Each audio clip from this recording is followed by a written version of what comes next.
Live from KSAT12, the 6 o'clock news starts right now. A deadly shooting at a downtown bar on Sunday night, leaving the owners devastated. It's also called into question security measures at places like bars and concert venues. 2 people were killed and several others injured when police say a 19-year-old opened fire at the Ventura Bar. While SAPD is investigating, so is the Texas Alcoholic Beverage Commission, looking at factors like whether alcohol played a part. Our Stephanie Cerna spoke with another concert venue owner, the owner of the Paper Tiger, about how he says he and his staff work together to keep customers and their employees safe. It sounds like a cliche, but safety is really the most important thing. I mean, we're in the business at Paper Tiger of helping people have a good time. And whether that's a rock and roll show, a hip hop show, an EDM dance party type thing, we want people to have a great time.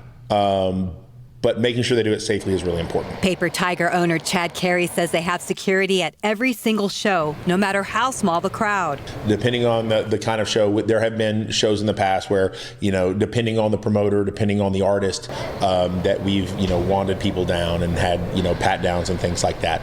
A lot of it depends on what the artist's demands are. Chad says he knows the owners at Ventura, and what happened at their venue was just horrible. They're passionate about giving artists in San Antonio a place to perform, and to see that happen despite their best efforts. The folks that run Ventura are great people. They do a wonderful job running it, and it's the sort of thing that could happen anywhere. And I don't mean any music venue. I mean it could happen at any place. Chad says Ventura also had security at their show that night, and the problem was the 19-year-old shooter. This is the thing where it was, a horrible, garbage human being that decided to do something horrible. And, unfortunately, I don't know that that's the sort of thing that that anyone could ever prevent totally from happening.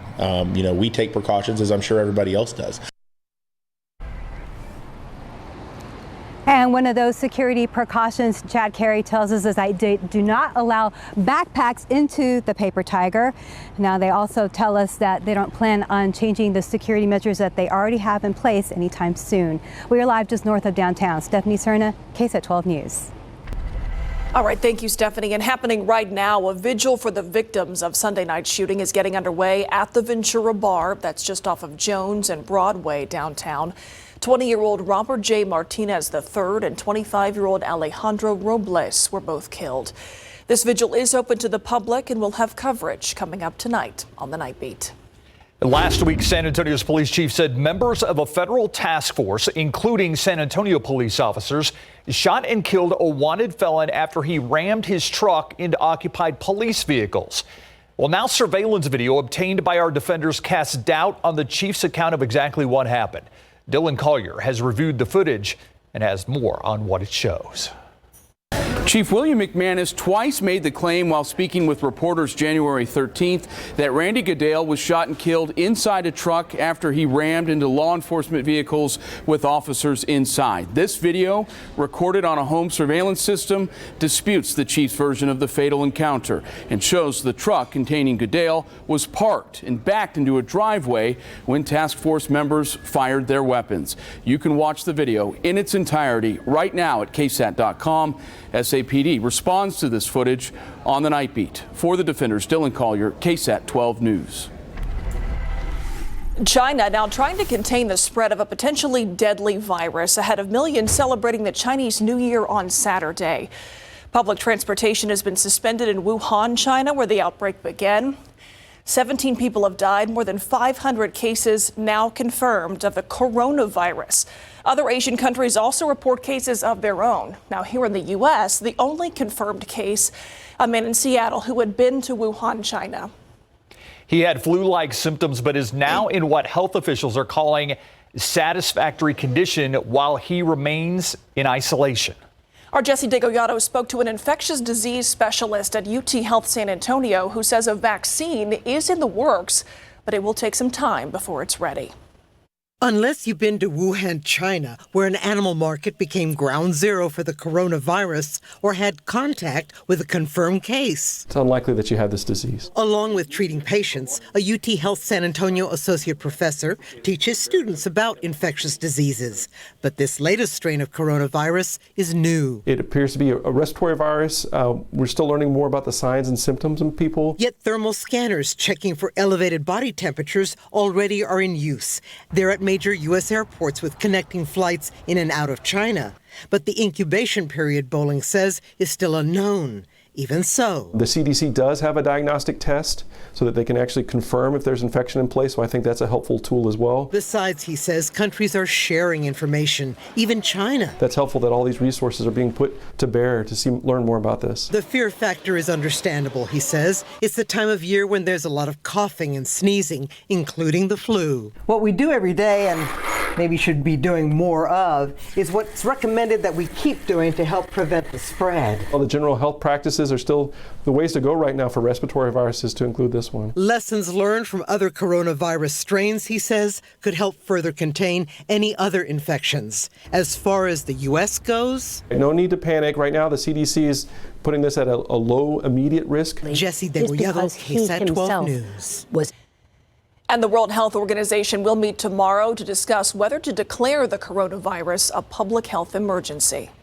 Turning to our other top stories at 6, what the jury heard was nothing short of chilling as a rape victim described her attack for police. It was part of the first day of testimony in the trial of a man accused of being the medical center rapist. 20-year-old Anton Harris, who was 17 at the time, accused of raping and robbing a nurse at her medical center apartment in May of 2017. Her rape among a series of attacks in the medical center area between 2016 and 2017, in which Harris is a suspect. Speaking to the first officer on the scene, the woman told how she was attacked as she was going into her apartment. That conversation recorded on the officer's body cam video.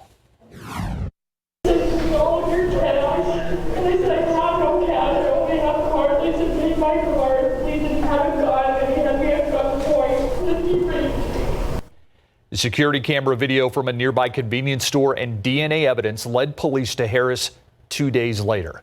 This is Harris's second trip to court in this case. Last August, a plea deal for a 40-year sentence rejected by the judge. His trial was then ordered. If he's convicted, Harris facing a maximum punishment of life in prison. Due to the nature of this case, we are not identifying the victim. A man has been accused of attacking a disabled person before taking off in that person's car. Carlos Vega is charged with aggravated robbery. Police say in December, the suspect was seen at a business in the 2600 block of South Presa Street. Police say witnesses told them Vega was asking people to pawn pieces of jewelry for him at a nearby pawn shop. At some point, Vega allegedly went up to the victim as he was getting into his vehicle. That's when police say Vega pulled him out of that car and took off. Police say surveillance video shows the struggle. The victim's vehicle was later found and returned. The San Antonio police say these two, 47-year-old Belinda Alvarado and 45-year-old Peter Carrion, each facing a charge of theft of a vehicle. Alvarado allegedly stole keys from an H-E-B shopper's purse while Carrion kept watch. This happened at the store on Highway 281 in Stone Oak. The two drove off in the woman's Buick. They were later caught driving a separate stolen vehicle. The Buick was recovered at Carrion's West Side home. Police are asking for help finding this suspect wanted for aggravated robbery. Officers tell us it was on January 15th when this person walked into a Family Dollar on Blanco Road on the north side. Police say the suspect pretended to pay for an item but then flashed a gun at the cashier before leaving the store. San Antonio police say there is still a lot they need to know about a deadly shooting on the southeast side. A 19-year-old woman is dead after shots were fired overnight inside an apartment on East South Cross. As Katrina Weber reports, investigators are trying to track down a person they believe may know that shooter. In a first-floor apartment, San Antonio police found themselves on the ground level of a death investigation.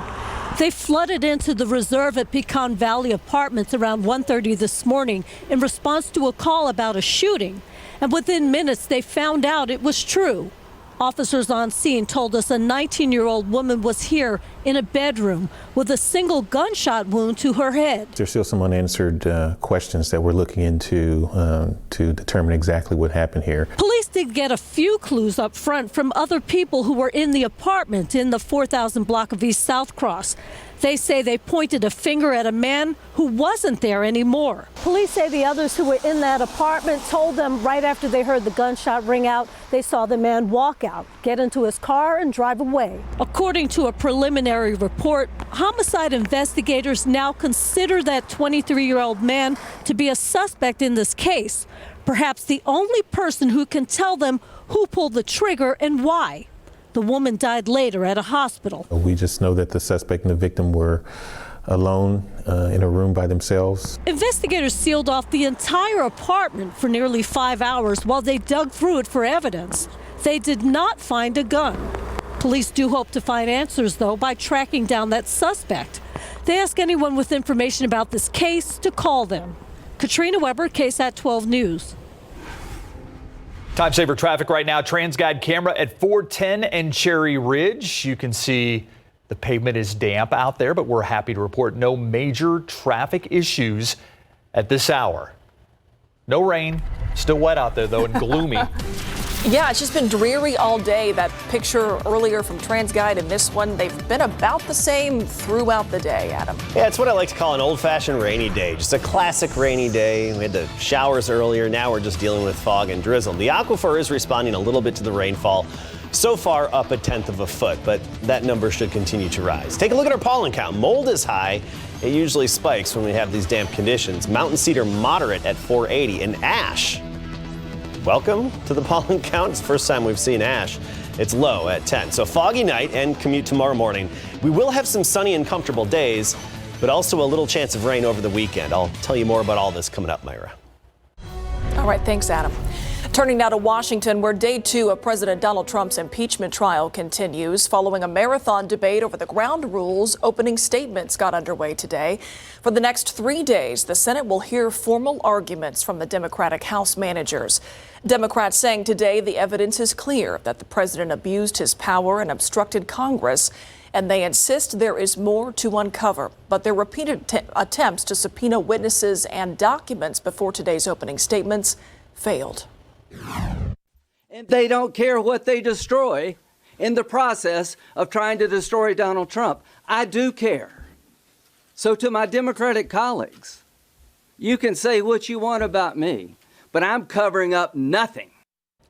Democrats are holding out hope that 4 Republican senators will vote across party lines in order to meet the simple majority needed to subpoena witnesses.